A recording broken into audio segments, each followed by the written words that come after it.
This station is now the ultimate power in the universe. This table is really tilted. Excuse me? Am I gonna get a chance to speak? Maybe I should take that back. Denied. Damn, son, where'd you find this? Take a giant step for mankind.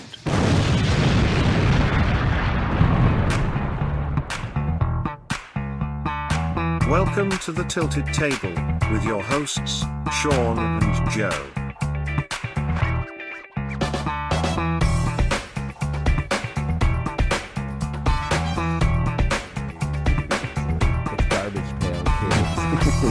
It's in the name. All right, folks, welcome to the Tilted Table, the internet's answer to a question that no one asked. I am Sean Landon Clark, one of your co-pilots. And I am Joey Joe, aka the Fracky Mac. And we're celebrating our first YouTube strike today. Yeah. It's actually, and I want to wear this like a badge of honor. When you told me earlier today, like, you're never going to guess, we got a strike on an episode. I'm like, two knuckleheads sitting by themselves talking about just random things. I don't even know what you could possibly find offensive, or it goes against the grain of everything it is that we're, even having fun doing this podcast for. So when you told me what it was, I'm like, that's just bananas. Yeah, I was kind of shocked too, considering the content of this podcast happens to be some of the most benign stuff. Like, there's nothing controversial about anything that we say. Zero. But yeah, we got a strike, and so if you are listening to this on YouTube, which I'm probably not, because we're not getting a ton of YouTube views on our podcast.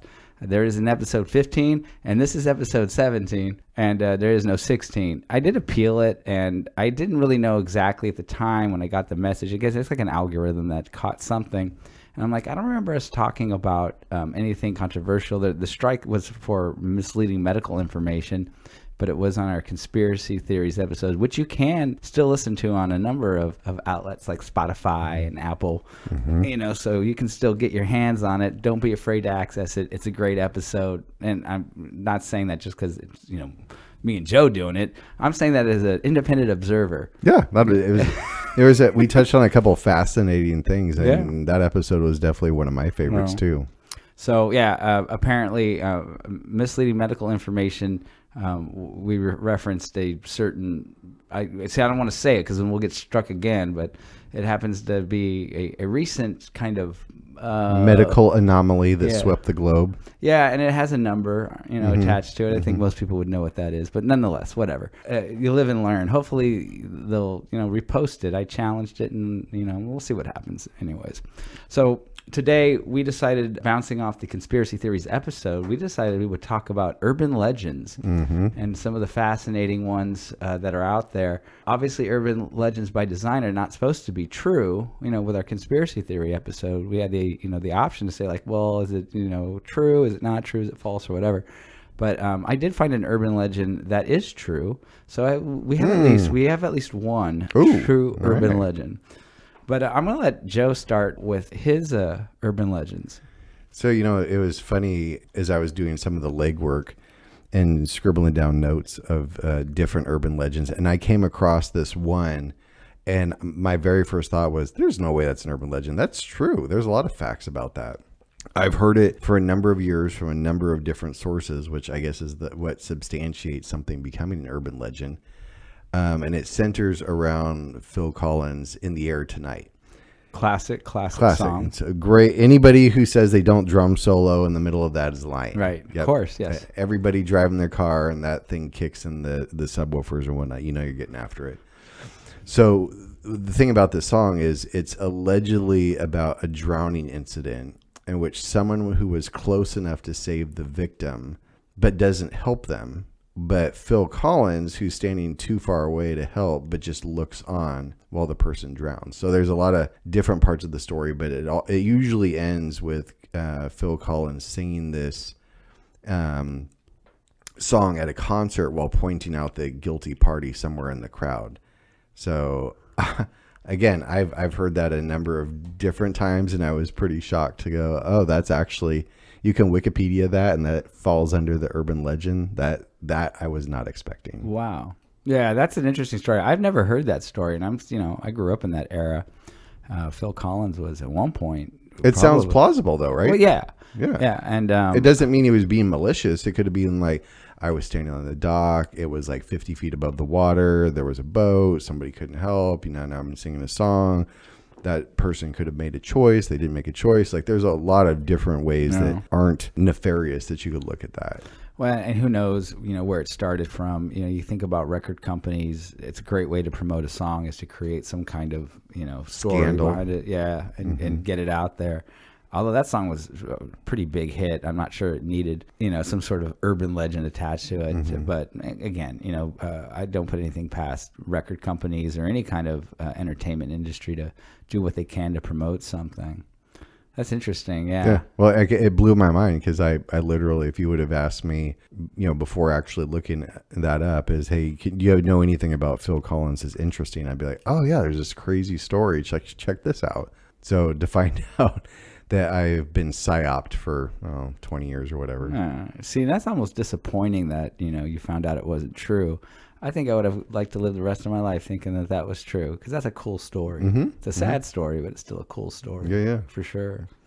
One that crossed my mind, and this is, I know it's based on a specific incident, but it also, I think, grew beyond that, where it was a number of stories with a similar kind of idea, which is the sewer alligator. And the story is supposedly at some point, I think it was in the 70s or the 60s or whatever, a kid gets his hands on a baby alligator and takes it home as a pet.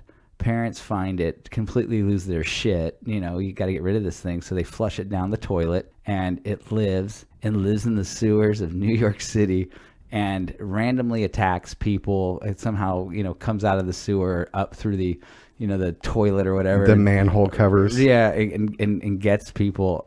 Obviously, it's, it's a complete myth. It's not, nothing like this ever happened.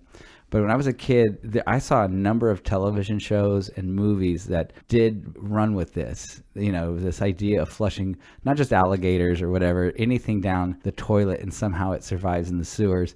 And the sewer, because they're dirty and gross and, got all this bacteria and nastiness, it mutates into some kind of monster that, ravages the town from underground. Oh, for sure. I remember growing up and, being on a walk with my parents or something. And, I'm small, like, 3-4 years old, and kneeling down to stick my arm down into the gutter, through the grate. And my parents would be like, there's alligators down there. Yeah, right. Yeah. Right? So, it's one of those, I don't know if this goes back to our conspiracy theory episode and the Loch Ness Monster and sea monsters and all that kind of stuff. But I'm not saying it couldn't happen. I think it's weird. Because on the same thing as the sewer alligators or crocodiles or whatever giant lizard we want to talk about, is people that will be like, yeah, I opened my toilet and there was a snake in it. Yeah, that's a common one. And that's actually has happened where I think it's a Florida thing. I don't know, ever the weird shit always happens in Florida. But like somebody's trying to flush their toilet, it's jammed up, they're plunging it, nothing's happening, and they get a plumber.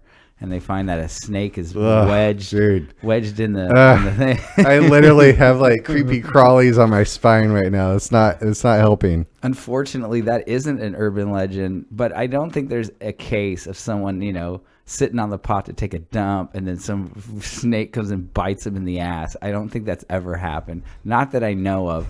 But also, it's not a common Google search term that I look up unless it appears in the news, and I've never seen it. So. No, that's definitely not something I will be looking up on a search engine. But it's common with that kind of thing. I think the same thing happened with the huntsman spider. I don't even know what that is. You know what a huntsman is? So the world's, I think, they're the world's largest spider, and they're absolutely flipping gigantic. Like how big are we talking? I don't know the exact measurements, but I'll tell you how big I think it is pictures I've seen. I'd say the legs are, probably 8-10 inches long. Oh, and the body is like this, at least the size of a softball, probably bigger than that. What? So this also. Where is this at? So Australia is primarily where they're at. Oh, okay. Yeah, of course, Australia, right? Okay, I thought you were going to say it was here. I'm like.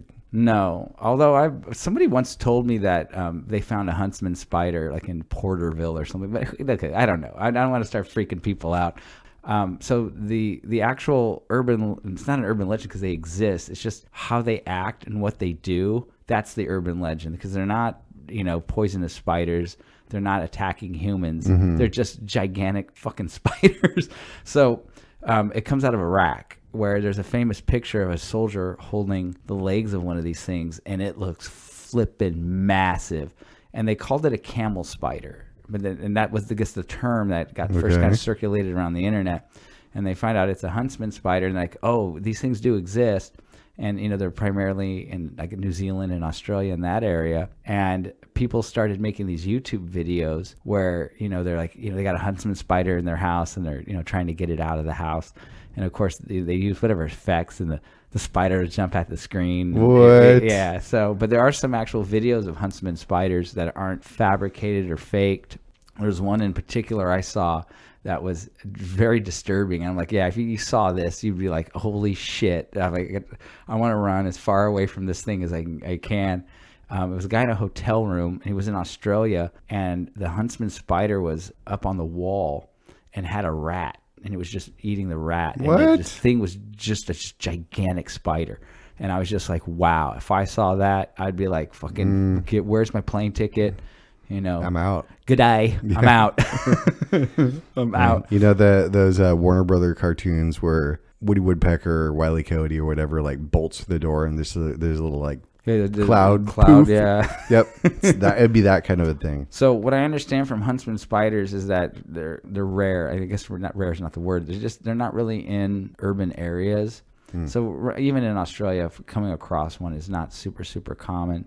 They're not poisonous. They will not attack you.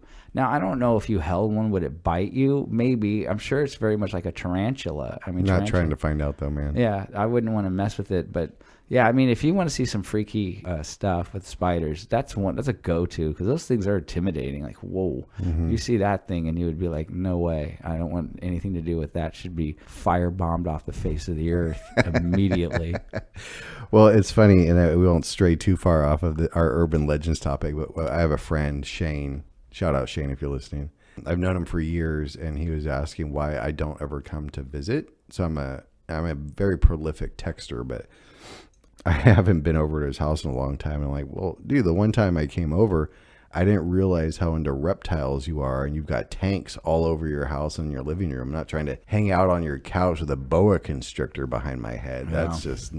That is not in my dictionary, man. Some people love snakes, man. No. I'm not particularly scared of snakes, but I'm certainly not looking to pick one up and handle one.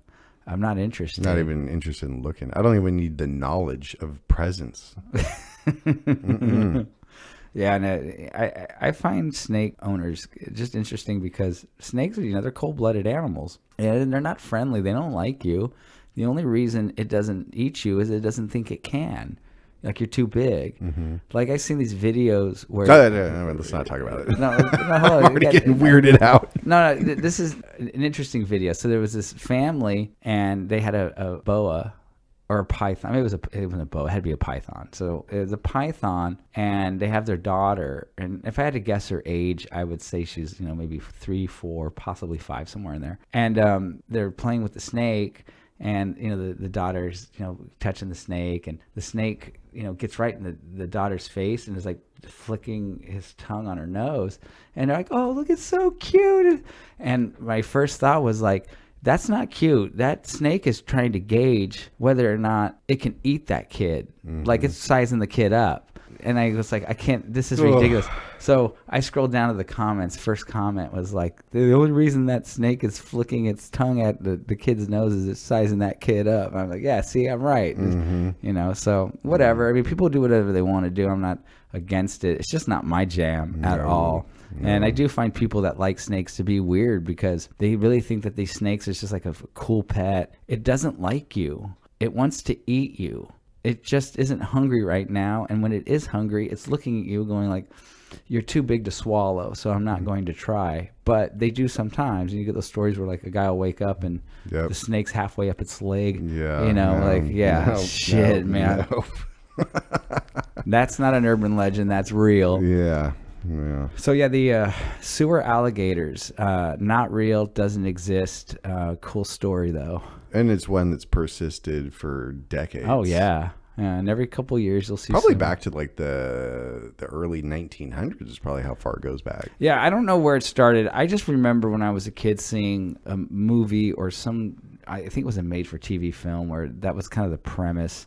And I would see that trope used over and over again of something being flushed down the toilet and it's surviving in the sewer and mutating into some monster. So, yeah, the alligator one, I think the one that's the famous one, I want to say it was in the 70s, but I honestly, I don't know exactly what the time frame was. But, yeah, that's probably been perpetuated for decades, probably going way back. It's probably in the Godzilla character set somewhere. It could is that how Godzilla was created? Yeah. Somebody flushed something down the toilet? So funny. Godzilla's real. How contaminated is the Japanese sewer system? Jesus Christ, look at that thing. So what's another one for you? Well, it's funny as I was like, I don't have a lot of urban legends off the top of my head, but I'd say 95% of the ones that I was reviewing is all about like, ghosts, portals to hell. Yeah. All of that kind of stuff. In my very, very brief, quick research, I ran into a few of those. So I've got the other, but on that note, this one I was like, oh, I thought that was sort of true, or maybe it was an allegory or something. And it was the urban legends about a gentleman named Robert Johnson. Okay. Who was a blues singer down in Mississippi, yeah, very right? Very classic urban legend, yeah. Who, according to said urban legend, yes, sold his soul to Satan at the crossroads. Yep. In exchange for being like one of the greatest guitarists of all time. Yes. Yeah, the famous urban legend about Robert Johnson and selling his soul to the devil. Have you ever seen the movie Crossroads with Ralph Macchio? Mm-mm. Man, the Karate Kid guy. Yeah, this is your wheelhouse. This was probably 86, 87. Okay, and the movie was based on that urban legend, and it's basically I'm going by memory. I haven't seen the movie since I was a kid, but Ralph Macchio plays at the time. I think Macchio's like 15, 16, at Karate Kid age. And he's this like really a great young prodigy guitar player. And I'm going by memory, I think he's enamored with this blues player, this older black dude. And they somehow link up. And that black dude takes him on this journey, to I guess go play guitar at a bunch of places. And of course, as the story unfolds, what we find out is this guy's this legendary musician because he sold his soul to the devil. The whole Robert Johnson thing. Mm-hmm. And at some point, the devil comes to collect, and Ralph Macchio doesn't want this guy's soul taken away, his mentor, his hero, right? And so the devil and him make a deal that if he can beat the devil's guitar player, who happens to end up being Steve Vai, is the one that is. Oh, I didn't know that. Okay. He's in the movie. He plays the devil's guitar player, and him and Ralph Macchio go head to head in a shred fest. And then what happens? I'm sure it was a happy ending. I would remember if it was a bad ending. Yeah, he beats Steve Vai, and the guy's souls, he gets his soul back. Yeah. Now that I think about it, it's not that good of a movie. Maybe you're glad you didn't see it. I was going to say, it basically sounds like someone took the plot out of an original Nintendo game and turned it into a movie. So yeah, that's a classic one. As a musician, I remember that story, hearing that, he sold his soul to the devil to become the greatest. I don't know, his greatest blues player. But of course it was he was like late 20s, early 30s, so it would have been all about the blues. That's a good one. Yeah, that's a classic one.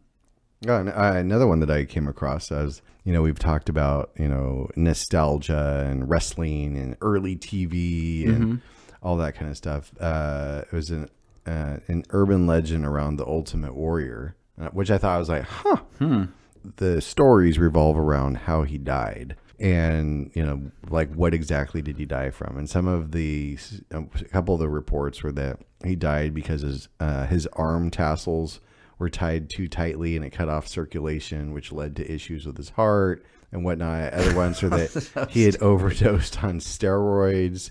I can believe that. Or he was killed in the ring, during a wrestling move mishap. And I think any of those could sort of be right. But the true part was that he died in 2014 from a heart attack, yes, which was probably due to the amount of steroids and blow and all that kind of stuff. Yeah. He had a bad reputation of being difficult to work with.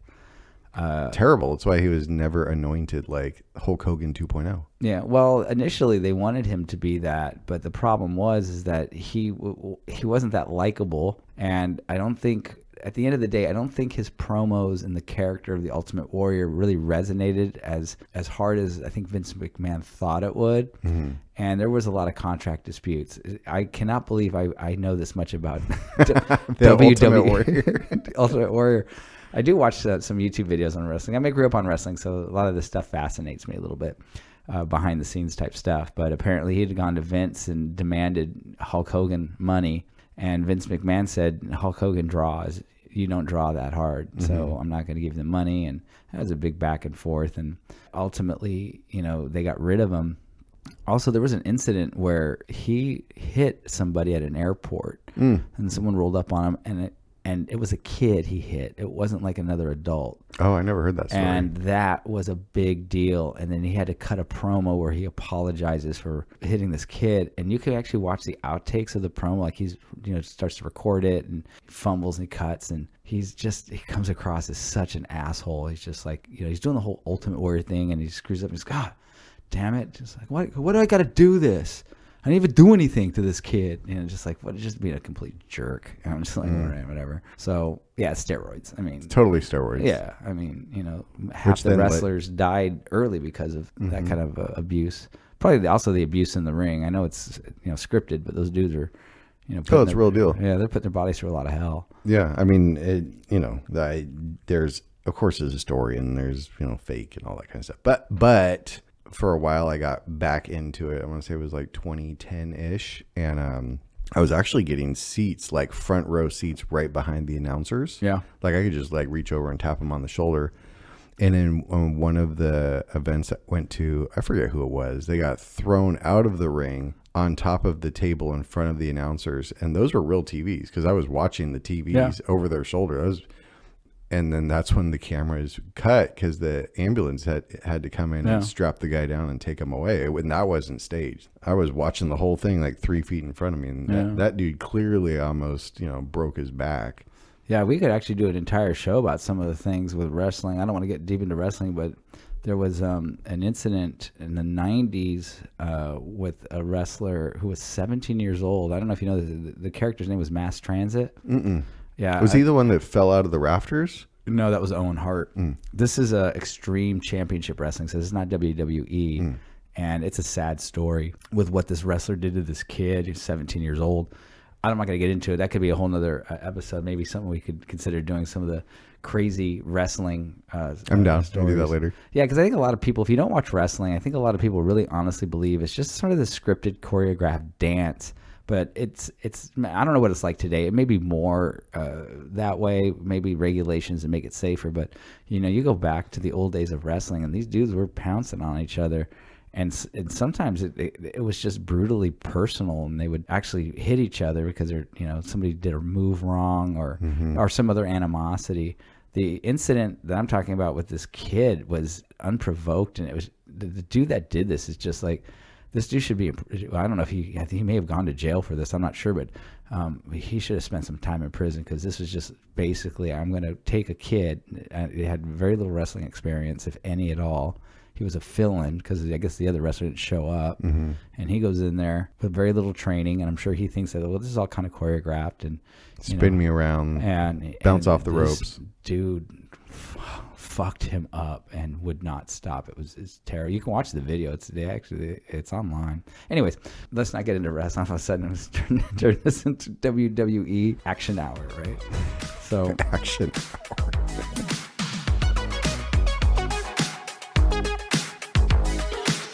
Ladies and gentlemen, may I have your attention, please? Leave a like on the video. I know you're enjoying this. Can you shut up? The internet's answer to a question that was never asked. The Tilted Table with Sean and Joe.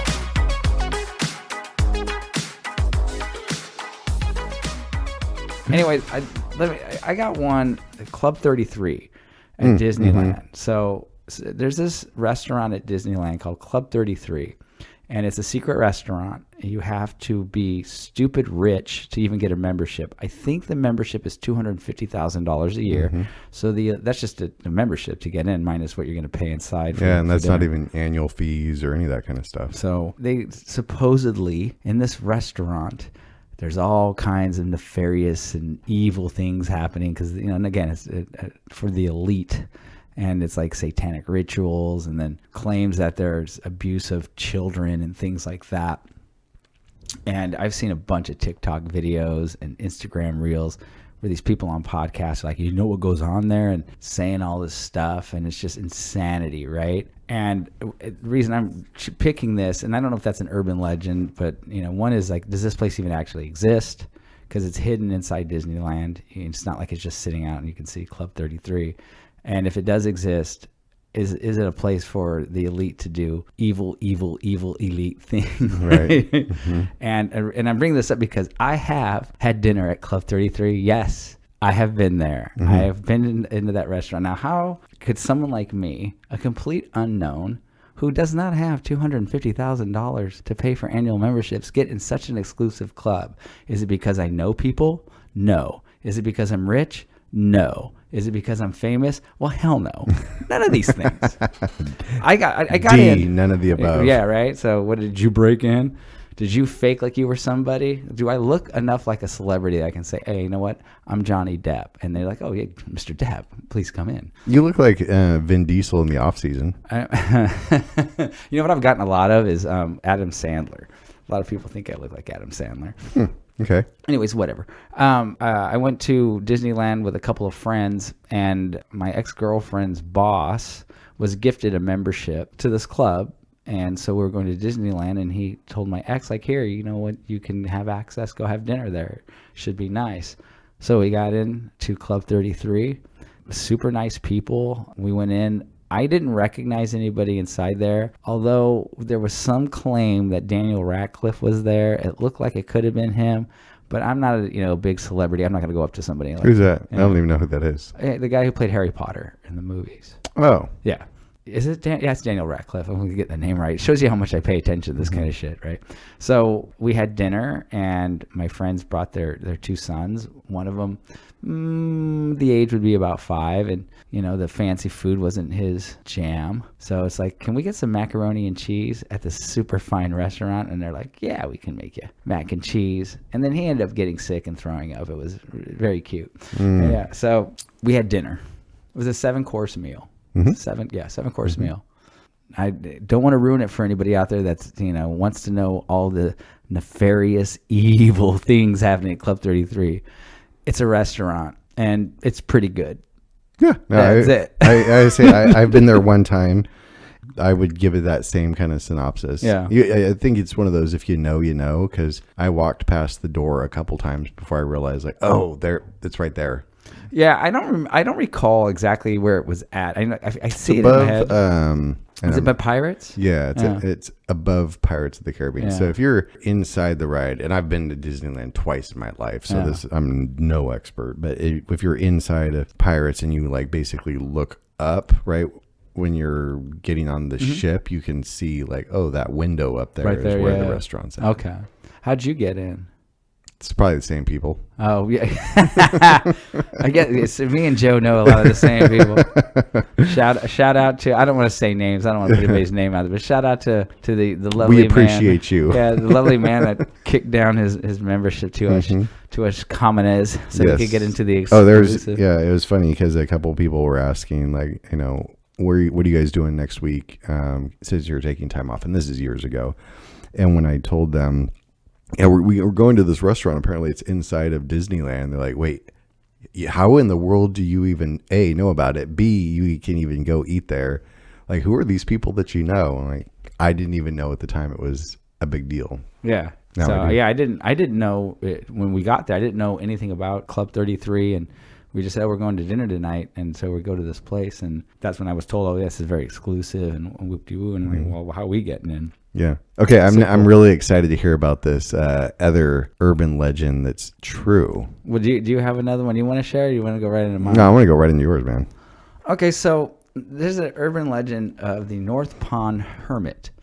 and this is in Maine. So the North Pond Hermit. yes. Okay. So I guess in this area, I'm assuming it's North Pond. It's somewhere in Maine. Obviously, it's a place where it's forests and rivers and all that kind of stuff. So a bunch of people have these cabins, and I think the cabins are generally for vacation purposes. I don't think too many people actually live in these cabins. And over a period of years, people would show up to their cabins, and they were burglarized. But the stuff that was stolen wasn't stuff that you would typically think would be stolen. Things like people's clothes and utensils and food and things like that. And this was going on for years and years and years. And initially the authorities thought like, well, it could be the same person, but there was no suspect. It was just things were disappearing out of people's cabins. So the authorities, I think, on one side said it's a bunch of empty cabins that are used for vacation. So a lot of people probably coming around and they break in. So they didn't think it was just one person. I think it was just random people breaking into these places. But of course, it starts this urban legend about there's some hermit that lives out in the forest, some probably beastly type character that raids these cabins, like Hagrid. Yeah, I'm assuming. What I saw, I didn't really specify, but there was definitely a mythical kind of a design around this character. Maybe not human, maybe some kind of cave dweller, or whatever kind of person. And then eventually, they found a man named Christopher Thomas Knight, who had been living in the North Pond area in seclusion for 30 years. And that span of 30 years, he never left that area that he had as like a little campsite to go into town or anything. He still had the same glasses he had on when he was in high school. And everything he owned was from those cabins. So the only time he would leave his campsite was to go into these cabins and steal things that he needs, like clothing and utensils. So was it food. like a cave? No, it was just an open campsite. And he said in 30 years, only one hiker had ever encountered him at his campsite. And he said hi to the guy. He said one word in 30 years, had no conversation with anybody. That is wild. When they arrested him and they took him in for all these burglaries, he didn't even know about things like the internet. Like he didn't know that even existed. He had not been in society since about 1986. Just living at this campsite, and the only time he left the campsite was to go to these cabins and scrounge for materials that he needed. That is such a trip. I wonder what gets into someone's head to be like, you know what? I mean, I understand going off, the reservation and maybe finding yourself in the middle of nowhere or something like that. I get that. But to just say I'm going to disappear from life and not even live in a campsite? Yeah. That's a different breed of cat, man. So he got caught because he broke into a cabin where a man was sleeping. He thought that there wasn't anybody in the cabin. There was no noticeable activity. There was no car in the driveway. And that's how he got caught. And he got sentenced. I don't know if he got sentenced. It was like, 7 months or maybe it was 2 years or something like that. And he served his time.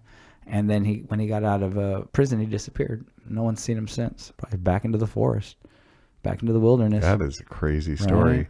30 years, technically 27 years, no human contact. According to him, the only human contact he had in 27 years was a hiker that had walked past his campsite, and he said hi to him. One word, 27 years. That is, yeah. Right. Could you do it? Shit, I can't even go 27 seconds without spewing out a paragraph of nonsense. Ask anybody that knows me. I'll talk to you until you freaking die. What about like the whole like going into the wilderness like that? I mean, I no. think, yeah. No, I love the mountains. I love getting away. I am a person that can be by myself. And a lot of times I do like to be by myself. It's a perfect time to sort of contemplate, think about things, and reflect.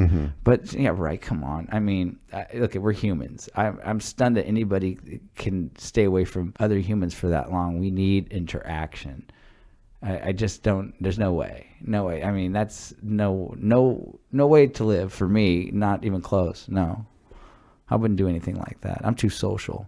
Yeah. Plus, there's other things I really like. Like I like beer and sex, and usually those two things you have to have other people around. Well, what's crazy is, I guess justice needs to be served, but it's almost like the dude gave himself his own sentence. Like, just tell him, like, hey, man, you're not supposed to do that kind of thing. And if we catch you again, we're going to throw you in jail for quite some time. I mean, I would have just probably let him go. Yeah. It's not like he was stealing Louis Vuitton bags or anything like that, right? It's probably like a can of Dinty Moore stew and a spork and maybe a raincoat or something. Yeah. Well, he was sentenced to 7 months, but he had already served that time while awaiting, the whole thing. What about things like just washing your clothes? I saw pictures of his campsite. It looked like he had definitely, kind of a decent setup. Mm-hmm. And there's rivers right there, so I'm sure. They're like brushing your teeth. He had not seen a doctor in 30 years, so that probably includes dentistry. Wow. So, but I'm sure he stole toothbrushes from the cabins. Clearly, what he was stealing were all things that you would need, to survive on a day-to-day basis. Or like trimming your toenails, like just tiny things like that. Oh, if that dude survived in the wilderness like that, he probably had all kinds of makeshift stuff to take care of those kinds of problems. Mm-hmm. Yeah, that's wild to me, though. That is crazy. The North Pond Hermit. Yeah, and to think that when it all comes down to your last days and you have to sort of reflect on your entire life. I mean, obviously he's a different beast, but it would seem weird to me that my whole life I just spent by myself at a campsite in the middle of nowhere. It seems so strange to me. Mm-hmm. Yeah, my brain can't wrap itself around something like that. Yeah. Huh. Well, it's been fun going through urban legends and that one. If you would have just said, "Let me tell you a story," and it goes something like this, I would have been like, "Damn, that's a crazy like short story or like a creepypasta or whatever they call those things." Yeah, and I think the one thing that I would take away from this stuff is how much a true event. And we got an actual real person that was robbing cabins, but because he was never caught, that sort of this myth is built around these events. Especially when the police initially said it's not just one person. This has been going on for decades. So it can't just be one person. It has to just be random people breaking into cabins. Because, again, cabins that are vacation cabins, they're unoccupied for long, periods of time. So it makes total sense that there can't be just one person constantly hitting all these cabins and robbing them.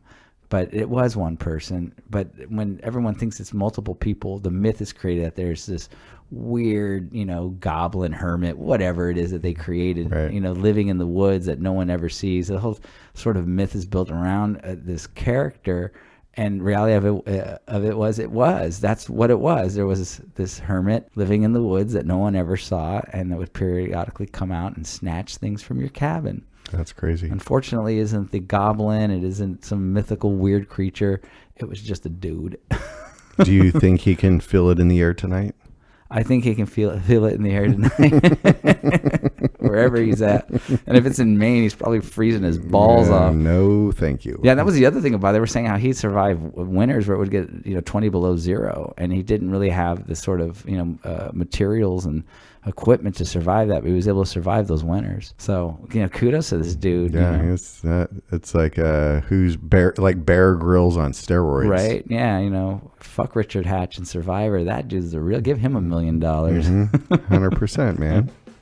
He is the ultimate warrior. He is the ultimate warrior.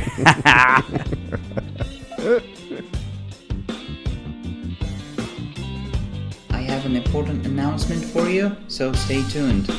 Yo, that's some next level shit, bruh. So you got me. Big deal. The internet's answer to a question no one asked. The Tilted Table with Sean and Joe. Folks, thank you for tuning in to another episode of The Tilted Table, the internet's answer to a question that no one asked. I am Sean Landon Clark. And I am the other urban legend, the Fracky Mac. And hopefully this episode doesn't get struck, talking about snakes in toilets and hermits in the woods.